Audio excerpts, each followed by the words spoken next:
Israel and Hamas at war, live updates and latest news.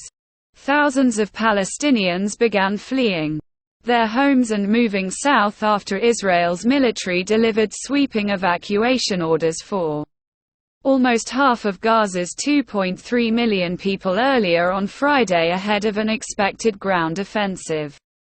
The UN said it was told by the Israeli military that about 1.1 million Palestinians in northern Gaza should relocate to the enclave's south within the next 24 hours.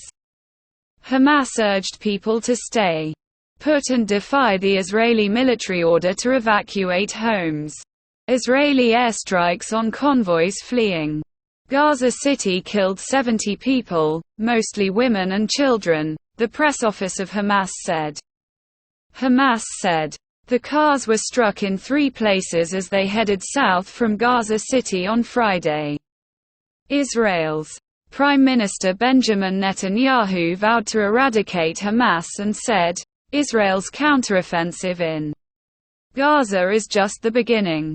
Netanyahu, in televised remarks on Friday, said Israel was striking at its enemies with unprecedented might. "Enemies have only started paying the price," he said. Israeli troops carried out local raids over the past day in the Gaza Strip, searching for hostages and collecting evidence to find people taken by Hamas, the Israel Defense Forces said on Friday. U.S. Secretary of State Antony Blinken has urged Israel to take every possible precaution to avoid civilian casualties in Gaza as he called for the establishment in the territory of safe zones where shelter, food, water and medical supplies can be provided. "We have urged the Israelis to use every possible precaution to avoid harm to civilians," he said. The UN's Secretary-General, Antonio Guterres, said the Israeli military's evacuation order is extremely dangerous, and in some cases, simply not possible. The World Health Organization, WHO, said asking vulnerable patients to evacuate hospitals in Gaza amounted to a death sentence.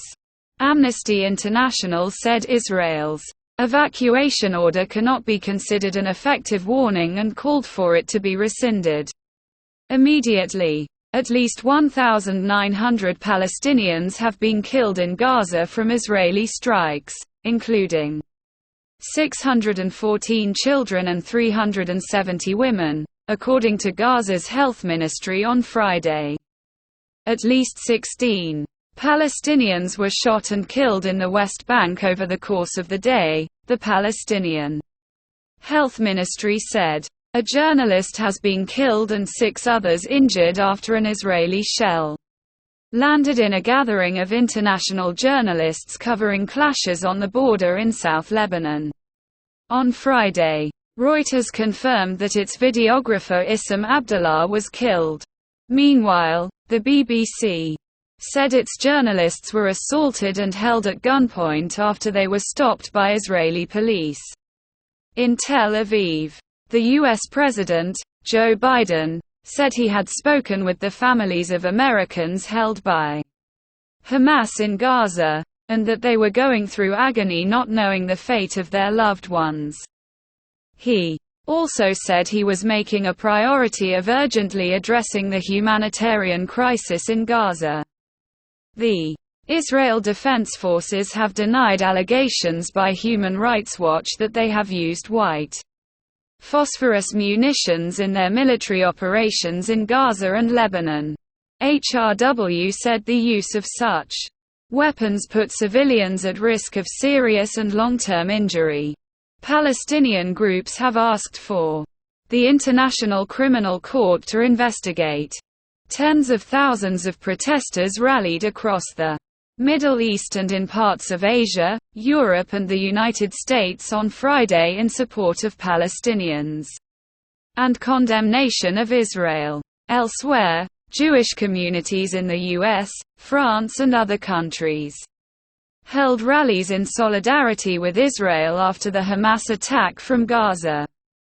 British citizens trying to escape the war zone in Israel are having their repatriation flights repeatedly cancelled by the British government, while emergency flights arranged by US and Australian authorities are landing. In the UK, late on Friday it appeared the government had turned to using military transport to evacuate citizens.